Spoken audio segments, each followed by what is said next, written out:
Eu acho que é o mesmo roteiro de sempre com o Roger. Eu acho que ele é um cara muito legal, eu acho ele um bom treinador, só que ele não consegue ter um trabalho longo e vitorioso, assim. Ele consegue ter bons momentos com a equipe, isso aconteceu em todas, teve bom momento com o Grêmio, teve bom momento com o Bahia, com o Palmeiras, teve bom momento agora com o Fluminense, chegou a vencer o River no Monumental, mas chega um momento que a equipe cai bastante.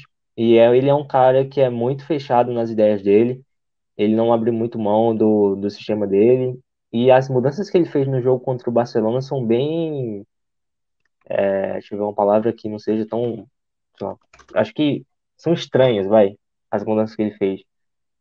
E aí a Sim, equipe caiu de rendimento, levou uma virada, e consegue empatar com o Fred fazendo um gol no finalzinho, mas se perde aquele jogo no Maracanã, eu acho que não sei se seria demitido, mas a pressão seria ainda maior. É que o Fred fez o gol nos acréscimos, mas eu acho que se ele cai da Libertadores, ele é demitido. Se ele consegue passar, ele ganha mais uns 3, 4 jogos de vida, porque o Fluminense tem que pensar também que se demite o Roger, vai ter que acertar na outra escolha, né? Já que só pode trocar de treinador uma vez, né? O slot é só de uma troca. Então tem exatamente. esse fator que é muito importante, porque se o Roger consegue passar, ele ganha vida no Brasileirão, mas aí ele encaixa 3 derrotas no Brasileirão, ou 3 resultados ruins, fica difícil de segurar o trabalho, né? Pois é, Rafa, pois é, uma situação bem complicada do Roger, né? A gente trouxe aqui essa notícia divulgada pelos nossos parceiros Jogada 10. E aí a gente tem que acompanhar, né? É um clima muito pesado, a gente já tem aqui os primeiros comentários, né? A Mônica Catalano está aqui com a gente. O Gabrielzinho está aqui também, ó, dando boa noite, falando, ó, Roger foi campeão, né? Roger também foi campeão mineiro no Galo. Isso, né? Mas assim, Exatamente. sem engrenar um trabalho muito sólido, né, Rafa, em nenhum lugar. Eu acho É, que é aí que pesa muito. Ele fala, mas foi lá no Grêmio que a irregularidade começou no trabalho do time campeão de 2017. E complicado. aí, ô, Rafa, para a gente falar especificamente do jogo, então, Fluminense e Barcelona foi um resultado ruim do Fluminense no primeiro jogo, né? Acho que assim, poderia ter sido pior, ele poderia ter sido desastroso, né? O Fluminense É, chegou a perder, chegou a estar perdendo o jogo, né, por 2-1, o que seria um resultado muito ruim pro tricolor. E ele acaba conseguindo um empate, né? Os dois gols de pênalti, os dois últimos gols de pênalti ali, né? O gol do Barcelona, logo depois o gol do Fred. E é um gol que, por mais que decrete sim um placar ruim, dá uma aliviada no desastre que poderia ter sido, né? Como é que você vê essa situação aí pro jogo de volta? é isso que eu penso. Eu acho que se o Fluminense perde esse jogo em casa, eu não sei se o Roger conseguiria resistir a essa derrota pro Internacional 4-2. Então, foi até, assim, é que seria muito desastroso, né? Sair perdendo em casa e depois ir lá em Guayaquil para enfrentar o Barcelona é complicado. O Palmeiras sofreu lá, o Grêmio sofreu lá, o Grêmio passou, mas o Palmeiras foi eliminado pelo Barcelona e não é fácil ganhar lá. Então vai ser um jogo muito difícil para o Fluminense. Eu acho que se colocou numa posição favorável para o Barcelona. Eu acho que o Barcelona até se torna favorito a passar de fase, por estar, assim, teoricamente com vantagem, né? Já que tem um gol fora, 2 gols fora, inclusive.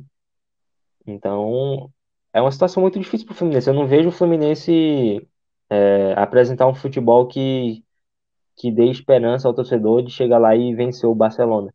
Mas é o Fluminense que venceu o River no Monumental. Então, né? Não dá para excluir também que já dá como eliminado o Fluminense. Isso eu acho um pouco de exagero. Mas que não passa confiança, isso aí para mim é certeza. Pois é, pois é. E aí eu acho que assim, você destacou dois pontos muito importantes dessa questão do Fluminense, que é não passar confiança e ser um time que às vezes deixa escapar um resultado, né? E não consegue construir de uma forma sólida. A gente teve, por exemplo, né, o que eu falo de deixar escapar o resultado, é porque a gente teve no primeiro tempo do jogo no Maracanã, um jogo morno, um jogo bem morno, que parecia que não ia sair nada dali, né? O Gabriel Teixeira acaba marcando depois de uma falha do goleiro do Barcelona. E no segundo tempo, quando muita gente esperava que a toada fosse, né, seguir dessa forma, com o Fluminense, né, com poucos espaços, e o Barcelona também, foi um jogo de poucos espaços, e os espaços que tinham não eram muito bem aproveitados, né? O Fluminense tinha espaço para inversões e acabava não usando isso. No segundo tempo, sobrou espaço para o Fluminense. O Barcelona voltou muito mal, e o Fluminense teve muito espaço, teve muita chance, e desperdiçou. Então é aí que pesa muito, né, Rafa? É um time que acumulou, né, empilhou ali chances desperdiçadas, poderia ter construído um placar até elástico na volta do segundo tempo por conta desse retorno ruim do Barcelona. Aí o Barcelona faz as substituições e volta para o jogo, mas o Fluminense não conseguiu matar o jogo e não só isso, né? Se complicou depois. Exatamente. O próprio Gabriel Teixeira que fez o gol, ele perde uma grande chance, né? Ele sai ali Uhum. cara a cara, e eu acho que é o Fred que tá ao lado dele, não faz o toque. Um amigo meu que é torcedor do Fluminense ficou revoltado com o Gabriel Teixeira. Mas é isso, faltou ali matar o jogo, né? O Fluminense poderia ter matado o jogo e aí ficar numa situação mais tranquila, porque 1-1 também seria um resultado ruim pro Fluminense. Então fica uma tensão muito grande, porque o jogador sabe que se leva um gol, já se torna uma situação adversa. E aí, quando leva o gol, vem toda aquela pressão em cima do Fluminense, em cima dos jogadores, de já vir numa fase que a torcida tá pegando no pé do Roger, tá pegando no pé de alguns jogadores. Você leva um gol, é claro, uma noite de Libertadores, é claro que a pressão vai ser muito grande. E aí o Barcelona soube aproveitar, conseguiu o pênalti, consegue a virada, e o Fluminense meio que empata ali na Bacia das Almas, né? Vai numa barfa para tentar de qualquer jeito, consegue o gol no outro pênalti. Então, assim, não foi um jogo bom do Fluminense. Não dá para dizer que foi um jogo bom. Foi um jogo com bons momentos do Fluminense, como sempre, mas não é uma equipe que passa, assim, o Fluminense vai ter 90 minutos de um jogo sólido, um jogo que ele vai conseguir criar, vai conseguir se defender bem. Não dá para imaginar isso do Fluminense. Exatamente. E aí eu já vou jogar aqui para a tela, né? Justamente o quadro do nosso parceiro, o Bet10, para a gente entender como está a situação, né, para esse jogo e a gente já dá aqui nossos palpites, nossas opiniões sobre isso, né, Rafa?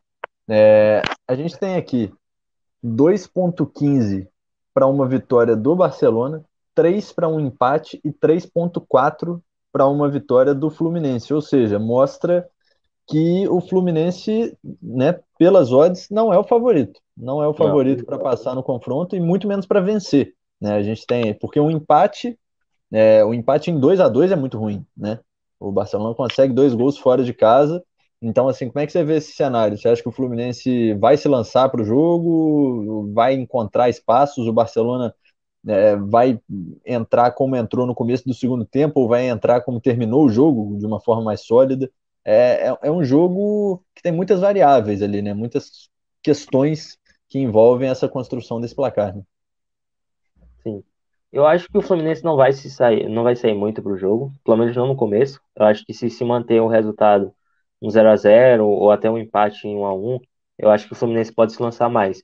Mas conhecendo um pouco do Roger, eu acho que ele não vai colocar a equipe toda para frente, e eu acho que vai ser uma equipe que vai esperar a equipe do Barcelona, vai fazer ali um bloco médio, vai esperar, de vez em quando sobe a pressão, e aí vai vendo, vai assim, vai sentindo o jogo, sabe? Se o jogo tiver bom para ele, a equipe sobe. Se não, espera o resultado, porque mesmo assim, precisando vencer, precisando fazer gol, eu não vejo o Roger saindo assim, colocando uma equipe super ofensiva. Eu nunca vi isso do Roger, assim. Então eu não imagino que agora que ele vai mudar. Não vi no Roger no Fluminense, né? Em alguns momentos no Palmeiras e no Atlético e até no Grêmio, deu para ver um pouco isso, mas eram sempre contra equipes mais fracas. Então, até a vitória contra o River não foi uma equipe que saiu para muito para o jogo, né? Então, eu acho que é uma equipe que pode, como eu disse, sentir o jogo. Se o jogo estiver favorável, vai sair mais, vai gostando do jogo. Mas de ser uma equipe que vai propor super o jogo, eu acho que não. Depende também de Concordo. como o Barcelona vai se postar, né? Concordo muito contigo e eu acho que a tendência é que a gente tenha um jogo numa estrutura muito parecida com o primeiro, até. Um primeiro tempo com Sim. menos espaços das duas equipes, O Barcelona tem, a princípio, o resultado, começando o jogo, o resultado é do Barcelona. Só que o Fluminense também não tem, né, como você citou, Rafa, essa característica de se lançar muito ao ataque. Não tem esse hábito, né? Então, eu não acho que isso vai acontecer. Acho que a tendência é de um jogo estudado, talvez zerado na primeira etapa. E aí, no segundo tempo, o Fluminense pode muito bem explorar os pontas, só que precisa ter essa consciência e essa precisão para matar o jogo, uma coisa que não teve na primeira partida, né? E aí, a partir daí, eu acho que a coisa vai acabar se desenrolando, porque o Barcelona é um time que comete falhas, não é um time que é um bom time, que é decisivo quando tem que ser, mas é um time que também comete falhas, e o Fluminense, acho que a grande questão foi que realmente o Fluminense não soube aproveitar. Então, assim, é, vamos fechar falando aí e aí é óbvio, né, galera? São as nossas apostas aqui, nossas opiniões. Não significa, obviamente, que isso vai acontecer necessariamente. A gente aponta uma tendência para isso. É, mas enfim, Rafa, quem você acha que vence? Quem você acha que passa? Cara, eu quero muito apostar no Fluminense do Roger. Porque eu gosto muito do Roger. Eu acho ele um cara incrível. Não acho ele um treinador incrível, mas eu acho ele um cara incrível. Entendo. Mas, cara, eu vou de empate e o Barcelona passando. Empate o Barcelona passando? É o que fala aqui o Vitão, que já tá aqui com a gente, ó. Falou aqui que esse joguinho tá com uma cara de 0-0 moribundo. É um 0-0, como a gente falou, né? É Bem, um jogo que tem uma tendência para isso, principalmente na primeira etapa. Depois os espaços devem aparecer. Eu acho que um 1-1 ali na casa do 1-1 seria um resultado bem justo. Mas é aquela também. história, né? Se o Fluminense encontrar os espaços que encontrou no primeiro jogo e conseguir matar essas chances, o Fluminense tem sim chance de passar. É um confronto e eu acho que a gente pode falar isso, né, Rafa? Que é talvez o mais equilibrado, assim. Talvez junto com Galo e River. Eu acho que junto com São Paulo e Palmeiras também. Justo, justo, justíssimo. Passamos então pelo Flu. Vamos agora para esse que você falou, né, Rafa? Vamos então Vamos pro lá. Choque Rei, pro São Paulo e Palmeiras. Para agora Palmeiras e São Paulo, né?